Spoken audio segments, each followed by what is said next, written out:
नमस्कार दोस्तों, विकास BPSC classes में आप सभी का स्वागत है। तो दोस्तों, आज का जो हमारा टॉपिक है वह आंसर राइटिंग प्रैक्टिस को लेकर के है। क्योंकि आप लोगों को बताया गया था कि बहुत जल्द बीपीएससी मेंस की टेस्ट सीरीज आने वाली है।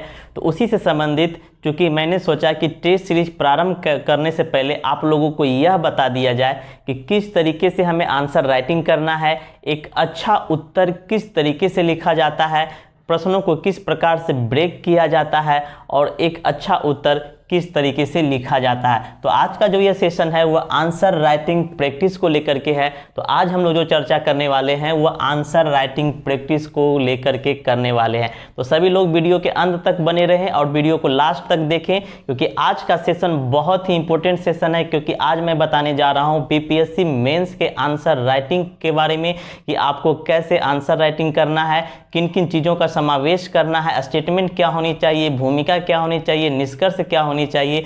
उन सारी चीज़ों के बारे में आज हम बताएंगे आंसर राइटिंग सेशन में। तो आप लोग हमारे चैनल्स को लाइक एंड सब्सक्राइब जरूर कीजिए और फिर देखिए आंसर राइटिंग किस तरीके से किया जाता है। तो दोस्तों, आंसर राइटिंग करने से पहले हमें कुछ चीज़ों के बारे में ध्यान देनी चाहिए। उन सारी चीज़ों को मैं आपको बताने जा रहा हूँ कि किन किन चीज़ों को आपको ध्यान देना है।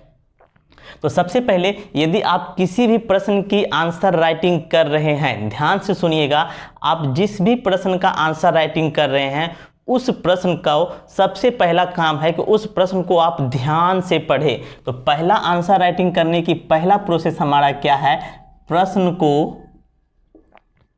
ध्यान पूर्वक पढ़ना। मतलब कि पहला हमारा जो है वह क्या प्रोसेस होगा कि प्रश्न को ध्यान से पढ़े, बारीकी से पढ़े। दूसरा हमारा जो होगा, प्रश्न को ब्रेक करें। यदि प्रश्न एक से अधिक पंक्तियों में है, एक से अधिक वाक्यों में है, तो आप प्रश्नों को ब्रेक करना तोड़ें और ब्रेक बाय ब्रेक करके उसको तोड़ें और उसी तरीके से उसका आंसर राइटिंग करें। तीसरा हम क्या करेंगे कि प्रश्न में, ये तो हमारा प्रश्न से संबंधित हो गया कि प्रश्न के लिए हमको क्या करना है। तो प्रश्न के लिए ध्यान से पढ़ना है। प्रश्न को सबसे पहले आप ध्यान देखें, प्रश्न को एक बार दो बार ध्यान से पढ़ें। क्योंकि जितना टाइम आप आंसर राइटिंग प्रैक्टिस में करते हैं, जितना टाइम आप आंसर को लिखने में करते हैं, उसमें मात्र आप अगर 5 मिनट निकाल करके यदि आप प्रश्न को बारीकी से पढ़ते हैं तो आप निश्चित तौर पर एक बेहतर आंसर राइटिंग कर पाइएगा। तो सबसे पहला हमारा जरूरी जो है वह है प्रश्न को ध्यान से पढ़ना और प्रश्नों को ब्रेक करना। तीसरा, अब हम बात करेंगे आंसर राइटिंग को लेकर के कि आंसर राइटिंग में क्या क्या चीज़ होनी चाहिए।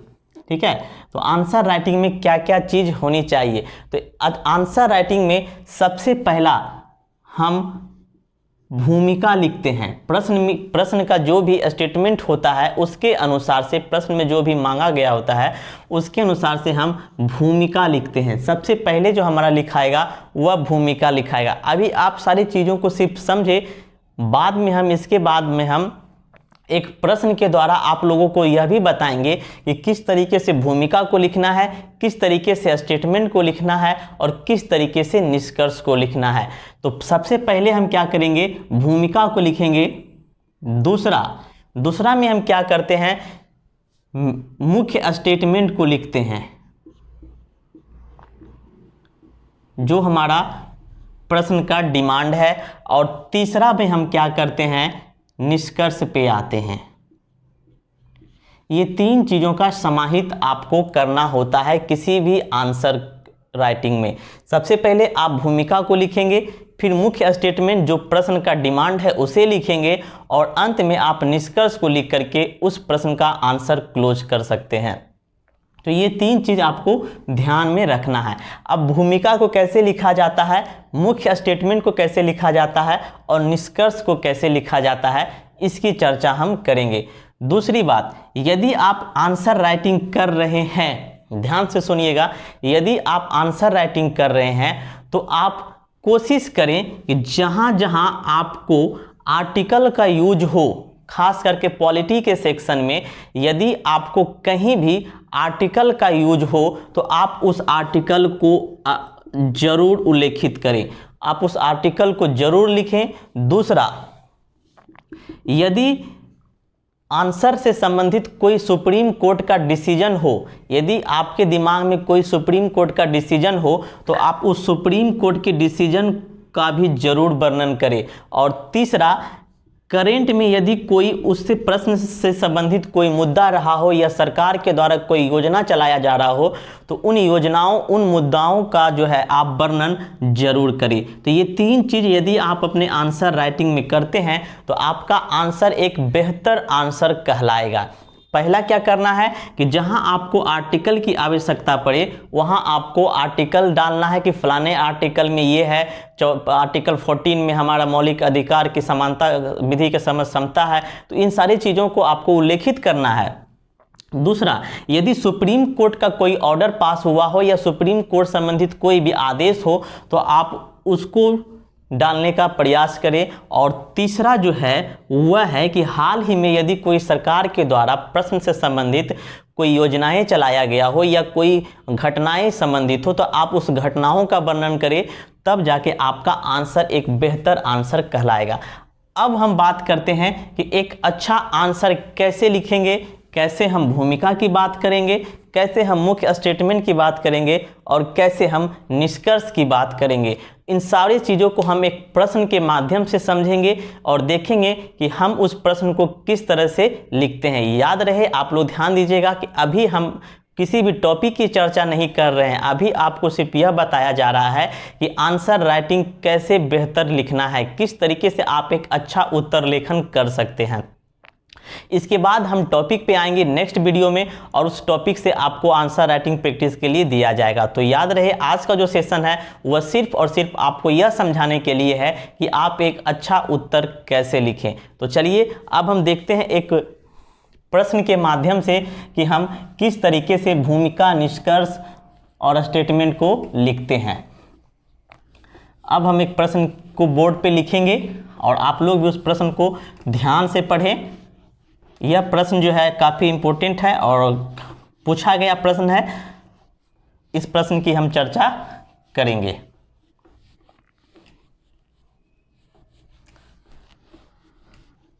आज का सेशन बहुत ही इम्पोर्टेंट है, कृपया सभी लोग जो भी मेंस की तैयारी करना चाह रहे हैं वह इस वीडियो को ज़रूर देखें और जो भी आपके दोस्त, सहयोगी या फिर जो भी हों, अगर वह मेंस की तैयारी करना चाहते हैं तो आप उसे हमारे चैनल से ज़रूर जोड़ें, क्योंकि हम बिल्कुल इस चैनल के माध्यम से आपको आंसर राइटिंग प्रैक्टिस करना सिखा देंगे, ये मेरा वादा है। आप बिल्कुल निराश ना हो, एकदम छोटे छोटे प्रश्नों से मैं आपको आंसर राइटिंग करने का प्रयास करवाऊंगा।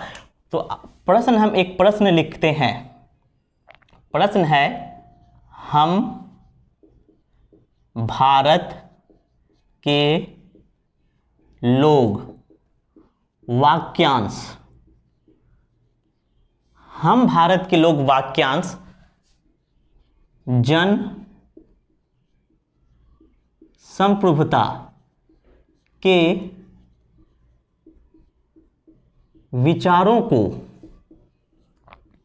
महिमा मंडित करता है। हम भारत के लोग वाक्यांश जन संप्रभुता के विचारों को महिमा मंडित करता है, साथ ही शासन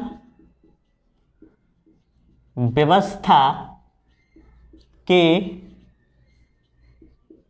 मूल्यों या लक्ष्यों भी कर सकते हैं इसे, को भी निर्धारण करता है, जो वैश्वीकरण की इस दौर में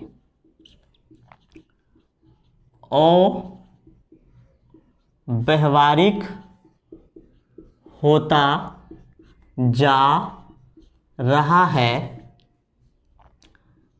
परीक्षण करे, परीक्षण करे। ये हमारा प्रश्न है। अब आप प्रश्न को समझें। यह एक यूपीएससी लेवल का आपका प्रश्न है, क्योंकि मैंने इस प्रश्न का चयन इसलिए किया क्योंकि आपको इस प्रश्न के माध्यम से सारी चीज़ें, सारे कंटेंट को आपको सिखा चुकूँ। ठीक है, आपको डायरेक्ट इस प्रश्न पे आपको मैं आंसर राइटिंग करने के लिए नहीं बोलूँगा, मैं इसका आंसर राइटिंग आपको करके बताऊँगा कि कैसे इतने बड़े प्रश्न का हम answer writing step by step करेंगे और आपको बिल्कुल आसान लगने लगेगा। यह मेरा वादा है आपसे। तो प्रश्न है कि हम भारत के लोग वाक्यांश। प्रश्न को ध्यान से, पहला हमारा प्रोसेस क्या था कि प्रश्न को बारीकी से पढ़ें। प्रश्न हमारा क्या है, हम भारत के लोग वाक्यांश जन संप्रभुता के विचारों को महिमा मंडित करता है, साथ ही शासन व्यवस्था के मूल्यों को निर्धारण करता है, जो वैश्वीकरण के इस दौर में अव्यवहारिक होता जा रहा है, परीक्षण करें। ठीक है, अब हमारा प्रयास क्या रहेगा, प्रश्नों को तो मैंने पढ़ लिया। प्रथम काम क्या करना है, प्रश्नों को बारीकी से पढ़ना है। दूसरा, प्रश्न को हम तोड़ने का प्रयास करेंगे, क्योंकि ये एक प्रश्न है लेकिन इसमें कई सारे स्टेप्स हैं, कई सारे सवाल हैं, तो इसको हम पार्ट बाय पार्ट करके प्रश्न को क्या करेंगे, तोड़ेंगे। कैसे तोड़ेंगे, तो सबसे पहला स्टेप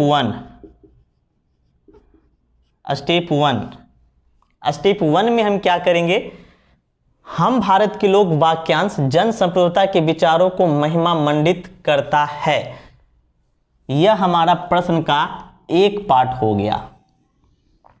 यह हमारा प्रश्न का एक पार्ट हो गया कि हम भारत का लोग, यानी हम भारत का जो लोग हैं, प्रस्तावना में जो प्रयुक्त किया गया है हम भारत का लोग, वाक्यांश जन संप्रभुता के विचारों को महिमा मंडित करता है। जन संप्रभुता यानी कि जनता ही संप्रभु है और शासन की शक्ति जनता में निहित है, यथार्थ जनता ही संप्रभु है।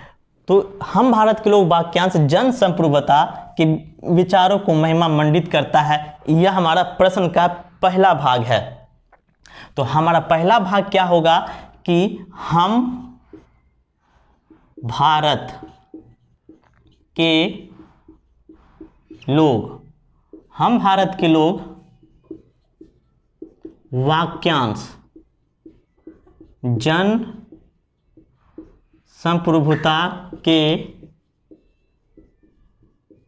विचारों को महिमा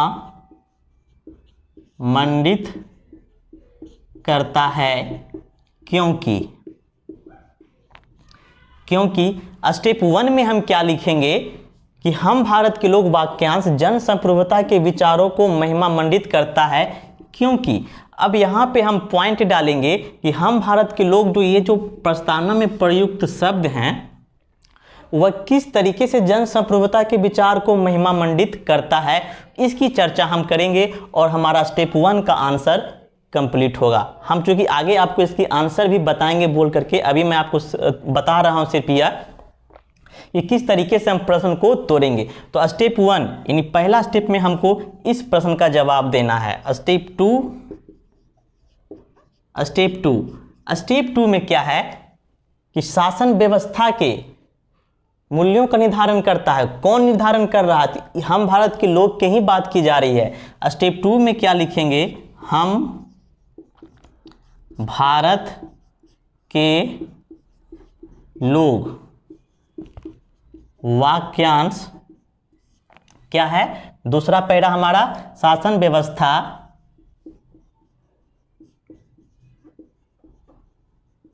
के मूल्यों का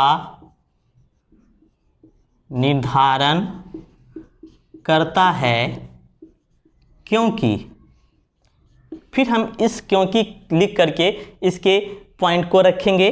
स्टेप 3 में क्या है, अब यहां तक हमने देख लिया। स्टेप 3 जो वैश्वीकरण के इस दौर में अव्यवहारिक होता जा रहा है। कौन वैश्वीकरण के इस दौर में अव्यवहारिक होता जा रहा है, तो हमारा जो शासन व्यवस्था के जो मूल्य हैं स्वतंत्रता, समानता, न्याय, व्यक्ति की गरिमा, यह हमारे शासन व्यवस्था के मूल लक्ष्य हैं।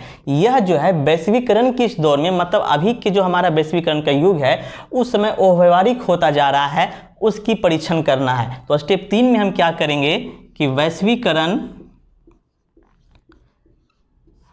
की इस दौर में अव्यवहारिक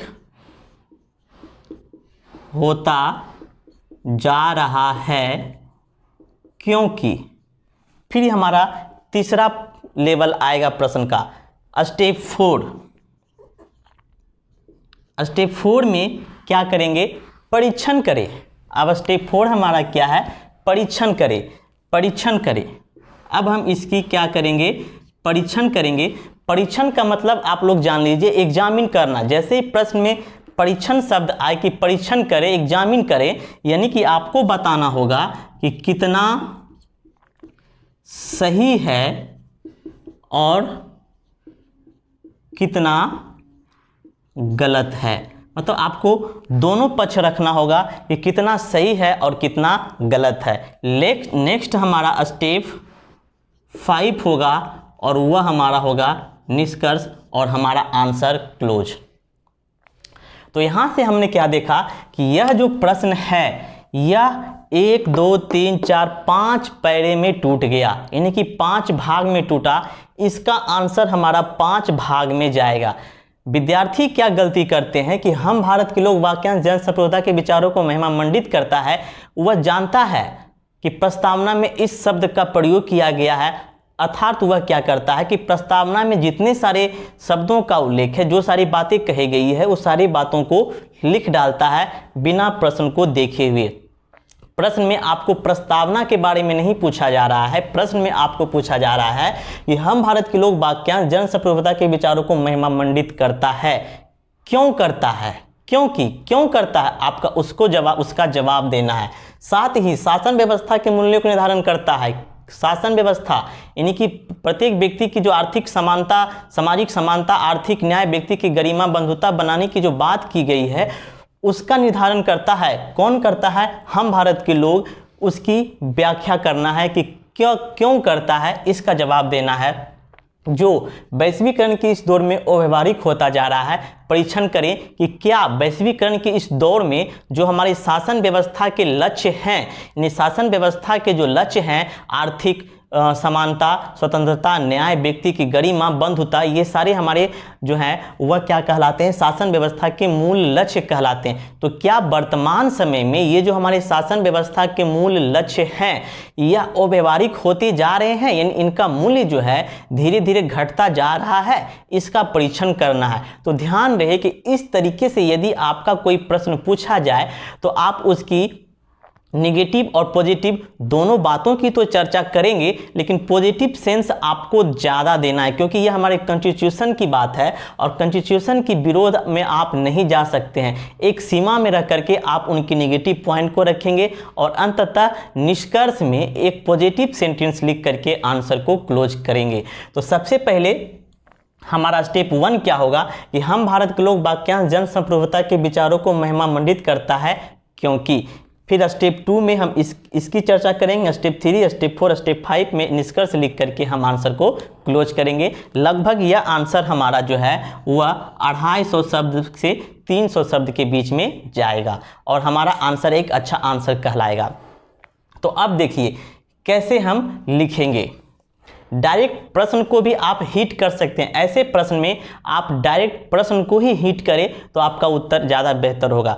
दूसरी बात आपको याद रखना है कि जितने भी यहाँ पे पैरा हैं, स्टेप 1, स्टेप 2, उन सबों को आपको लिंक करते हुए लिखना है। यदि आप एक पैरे को दूसरे पैरे से लिंक नहीं कीजिएगा तो आपका जो आंसर राइटिंग का फ्लोएशन है वो टूट जाएगा और आपके मार्क्स कम आएंगे। तो कोशिश कीजिए कि एक पैरे को दूसरे पैरे से इंटरलिंक करना। उसके लिए आप क्योंकि, लेकिन, यद्यपि, वस्तुतः, वस्तुतः, इसलिए और ये सब का प्रयोग करके आप जो है किंतु, परंतु, ये सारी शब्द, छोटे छोटे शब्द का प्रयोग करके आप पैरा को इंटरलिंक करने का काम करें। तो अब देखिए इसका आंसर कैसा जाएगा और कैसे हम इसका आंसर राइटिंग करेंगे मैं आपको बोलकर बताता हूं। तो सबसे पहले लिखेंगे, हम भारत के लोक वाक्यांश जन संप्रभुता के विचारों को महिमा मंडित करता है, क्योंकि हम भारत के लोक वाक्यांश इस बात की ओर इंगित करता है कि शक्ति का केंद्र जनता है, यथार्थ जनता संप्रभु है। ठीक है, हमारा पहला आंसर, पहला स्टेप का आंसर बंद। ध्यान रहे, फिर से सुनिएगा, हम भारत के लोक वाक्यांश जन संप्रभुता के विचार को महिमा मंडित करता है, क्योंकि हम भारत के लोक वाक्यांश इस बात की ओर इंगित करता है कि हम शक्ति का स्रोत जनता है, अर्थात जनता ही संप्रभु है। ये हमारा पहला आंसर स्टेप कंप्लीट। इससे ज़्यादा आपको नहीं लिखना है, क्योंकि जन संप्रभुता इसका मतलब ही होता है कि शक्ति का स्रोत जनता में निहित होना, अर्थात जनता ही संप्रभु है। ठीक है, तो पहला स्टेप मेरा क्या जाएगा कि हम भारत के लोक वाक्यांश जन संप्रभुता के विचारों को महिमा मंडित करता है, क्योंकि हम भारत के लोक वाक्यांश इस बात की ओर इंगित करता है कि शक्ति का स्रोत जनता में निहित है, अर्थात जनता ही संप्रभु है। यह हमारा क्लोज। अब सेकेंड पेरे में हम आएंगे, तो सेकेंड पेरे में जब आएंगे तो हमको लिंक करना है पहला और दूसरा। तो ऐसा वर्ड यूज करेंगे जिससे कि पहला पैरा और दूसरा पैरा आपस में इंटरलिंक हो जाए। इसके लिए हम वस्तुतः शब्द का प्रयोग करेंगे। वस्तुतः हम भारत के लोक वाक्यांश शासन व्यवस्था के मूल्यों का भी निर्धारण करता है, क्योंकि शक्ति का स्रोत जनता होने से जनता साध्य है और व्यवस्था साधन है। ठीक है, तो इस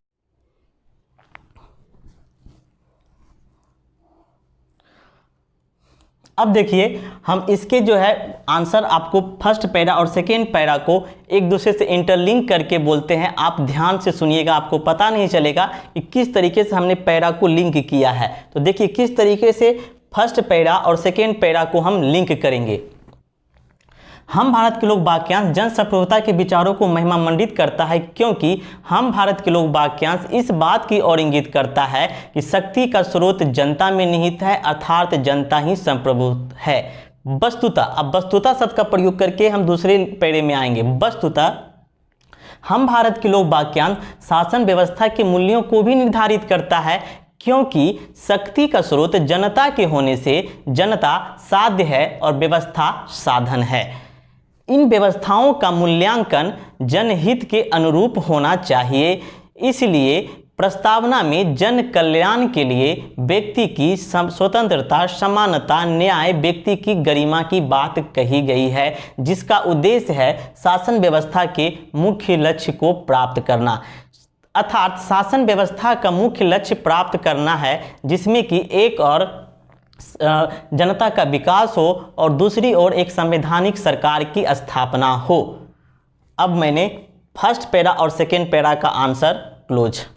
अब तीसरे पैरे में आएंगे कि वैश्वीकरण के इस दौर में अव्यवहारिक होता जा रहा है, क्योंकि अब मैंने फर्स्ट पैरे और सेकेंड पैरे में तो ये बता दिया कि हम भारत के लोग किस तरीके से जन संप्रभुता के विचार को महिमा मंडित कर रहा है और किस तरीके से शासन व्यवस्था को भी निर्धारित कर रहा है। ये चीज़ हमने बता दिया और इसमें कहीं नेगेटिव नहीं डालना। अब मेरा प्रश्न है ये कि वैश्वीकरण के इस दौर में अव्यवहारिक होता जा रहा है, क्योंकि अब हम सेकेंड पैरे में जैसे ही थर्ड पैरे में आएंगे तो लेकिन शब्द का यूज करके थर्ड पैरे को हम इंटरलिंक करेंगे। लेकिन वैश्वीकरण के इस दौर में शासन व्यवस्था के लक्ष्य कहीं न कहीं अव्यवहारिक होते हुए प्रतीत हो रहे हैं, क्योंकि वैश्वीकरण के इस युग में पूंजीवाद की बात की जाती है और पूंजीवादी व्यवस्था में आर्थिक असमानताओं में वृद्धि होती है, जहां आबादी का एक वर्ग बेरोजगारी, गरीबी, भूखमरी का शिकार होता है, तो वहीं दूसरी ओर सामाजिक न्याय की उपेक्षा की जाती है। ठीक है, ठीक इसी प्रकार से हमारा वैश्वीकरण के इस युग में शासन व्यवस्था का लक्ष्य जो है वह अव्यवहारिक होता जा रहा है। यह हमारा थर्ड पैरा का आंसर हो गया, होता जा रहा है। अब ये तो मैंने बता दिया कि हो रहा है, लेकिन यह कितना सही है क्या सचमुच हो रहा है या नहीं। अब इसकी चर्चा हम लोग करेंगे परीक्षण में, ये कितना सही है और कितना गलत है। अब इसके परीक्षण कैसा करेंगे, यद्यपि शब्द का प्रयोग करके हम जो है इस पे चौथे पैरे में आएंगे। यद्यपि वर्तमान की प्रस्तावना और शासन व्यवस्था पे ध्यान दिया जाए, यानी कि वर्तमान की जो प्रस्तावना है और हमारी शासन व्यवस्था है उस पे यदि ध्यान दिया जाए तो हम भारत के लोक वाक्यांश जन संप्रभुता के विचारों को महिमामंडित करता है और साथ ही शासन व्यवस्था के मूल्यों को निर्धारण करता है। लेकिन वैश्वीकरण की इस दौर में वो व्यवहारिक होता नहीं जा रहा है, यानी कि हम इस पे अब पॉजिटिव सेंस को अपनाएंगे। ठीक है, क्या करेंगे, पॉजिटिव सेंस अपनाएंगे कि वैश्वीकरण के इस दौर में शासन व्यवस्था का लक्ष्य पूर्णतः अव्यवहारिक नहीं है। अब हम यहाँ पे पॉजिटिव सेंस को रखेंगे। ध्यान दीजिएगा कि वैश्वीकरण की इस दौर में हमारे जो शासन व्यवस्था के लक्ष्य हैं वह पूर्णतः अव्यवहारिक नहीं है। क्यों नहीं है, क्योंकि हमारे संविधान में व्यक्ति की स्वतंत्रता को मूर्त रूप प्रदान करने के लिए मौलिक अधिकार की बात की गई है। यदि किसी व्यक्ति की मौलिक अधिकार का हनन किया जाता है तो वह व्यक्ति सीधे सुप्रीम कोर्ट की ओर जा सकता है और सुप्रीम कोर्ट उसके मौलिक अधिकार का संरक्षण करने में सक्षम है। दूसरा हम पॉइंट लिखेंगे, क्या लिखेंगे, दूसरा पॉइंट क्या लिखेंगे कि वैश्वीकरण के इस दौर में शासन व्यवस्था के लक्ष्य पूर्णतः अव्यवहारिक इसलिए नहीं है क्योंकि वैश्वीकरण की इस व्यवस्था में जो हमारा पूंजीवाद की व्यवस्था उत्पन्न हुई है उसमें आर्थिक असमानता में वृद्धि हुई है। लेकिन सरकार इस आर्थिक असमानता को कम करने के लिए या हटाने के लिए जन कल्याणकारी योजनाओं का क्रियान्वयन भी कर रहे हैं। यही नहीं बल्कि सरकार जो है वह आरक्षण की वकालत करके समाज के पिछड़े वर्गों के विकास की भी बात कर रही है।